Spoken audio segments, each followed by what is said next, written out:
It's hard growing up. I think back on my childhood fondly, and often wonder if I've lost touch with it. We all have those toys we put down, the games that sit dormant in our libraries, and the memories that stay with them, but fade from us. For me, it was cards. Sure, I had played my fair share of Super Weasel Kid and Super Weasel Kid 2, but I loved card games. Everything from Catch Monsters to Secrets of Legendaria, they were amazing. I still have my old foil Lamia Warlock somewhere around here. However, there was one card game that I had never truly played, yet I'd fallen in love with. My dad was a waste not, want not kind of guy, and always kept collections of things. One of the collections he showed me were his inscription cards, and I loved them. The twisted design of the few he had, like the Gravedigger and the Wolf, were so dark and yet really cool.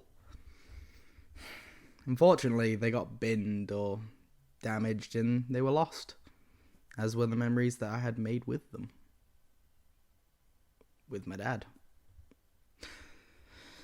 As I grew up, they simply faded with time, until I saw it on Steam. Inscryption. They're in my recommended games. It it didn't feel real as the memories rushed back to me, but I knew I had to play it.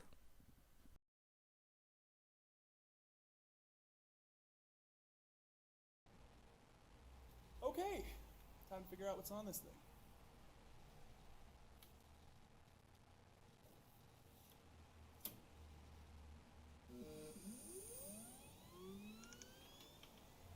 The game had an atmosphere immediately as I opened it.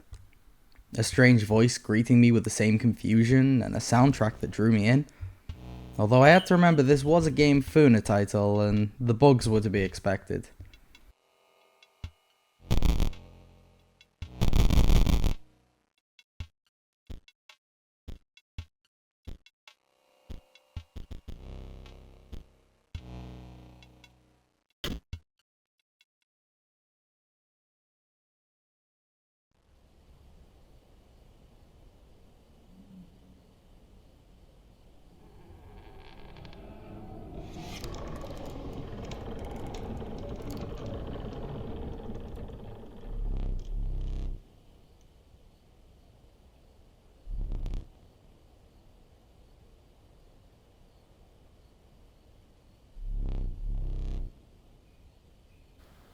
I felt a little strange.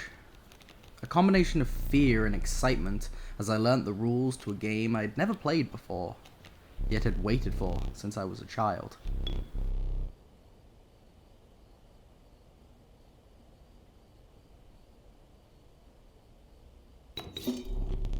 And yet, there was something off-putting about the rules. The focus on sacrifice and the way the animals shuddered felt real to me.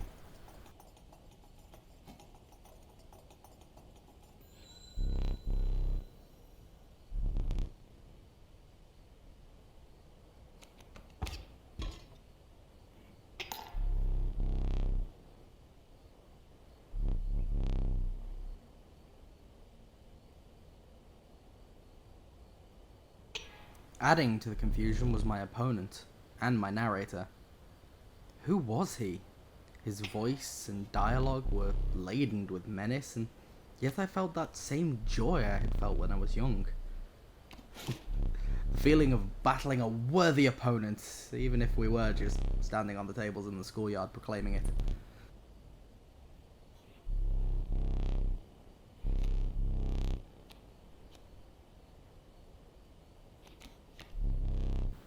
Despite the narrator, it was coming back to me. The feeling of putting together a strategy as you played, with each new draw changing it slightly.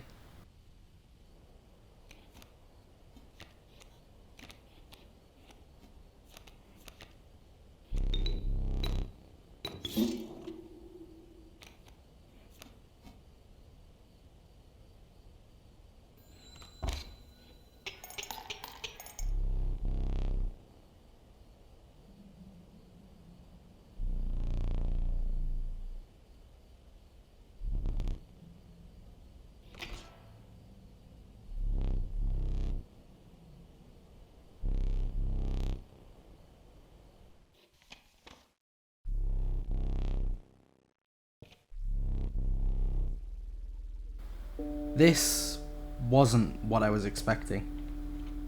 I had expected an old re-release of an unfinished game, but this was something far more.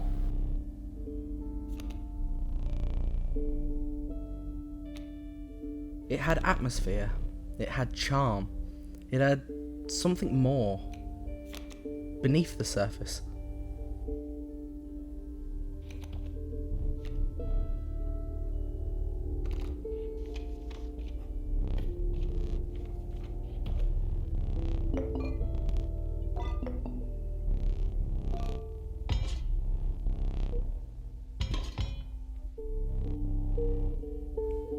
Each of the markings on the table could be figured out through trial and memory, and this would be a fight.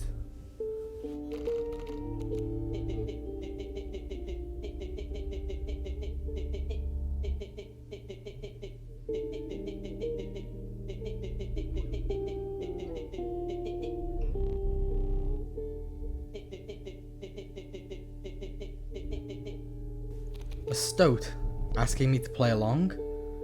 Was there some sort of tension between these two? I had considered that the animals I sacrificed could feel it, but it was just a game. However, if this stoat knew a way to free us both from the narrator, then I would consider it.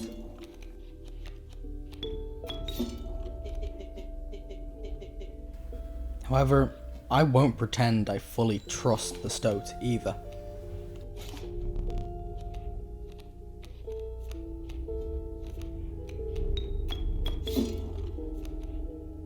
The cat was already paying off, with its ability for infinite sacrifice, and its placement giving it perfect protection. Although, with what the stoat said in mind, does my cat simply survive the process rather than, as I had assumed, gone unharmed?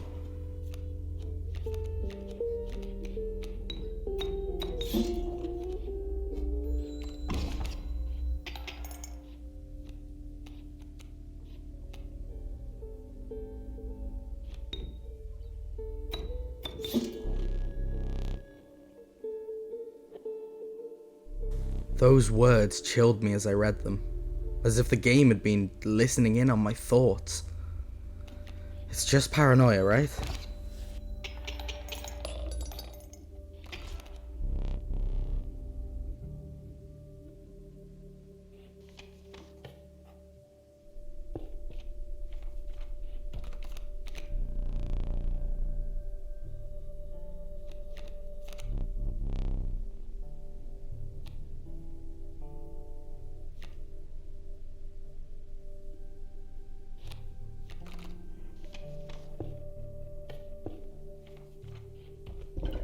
This was new.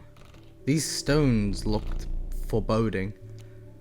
Living in the UK, I was all too familiar with school trips to ancient Celtic and Roman ruins. And seeing the stoat take joy in his newfound power gave away his true colours.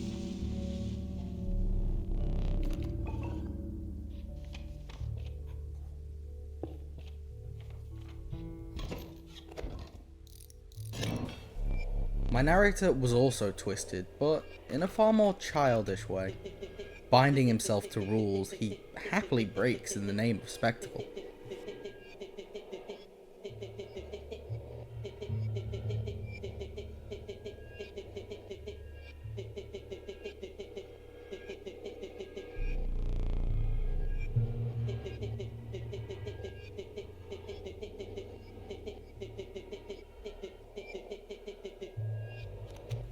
And there was the ever-present feeling that no one is here by choice but him and me.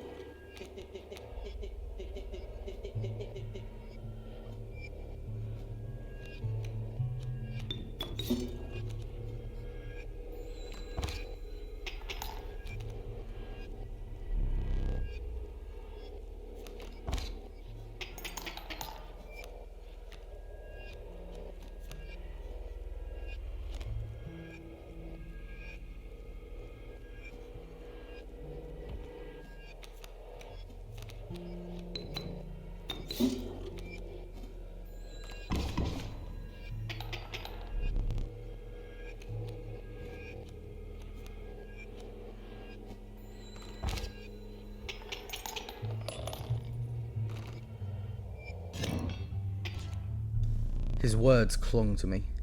I would survive this, and I would delve deeper into this game. If not for my childhood, then for his secrets.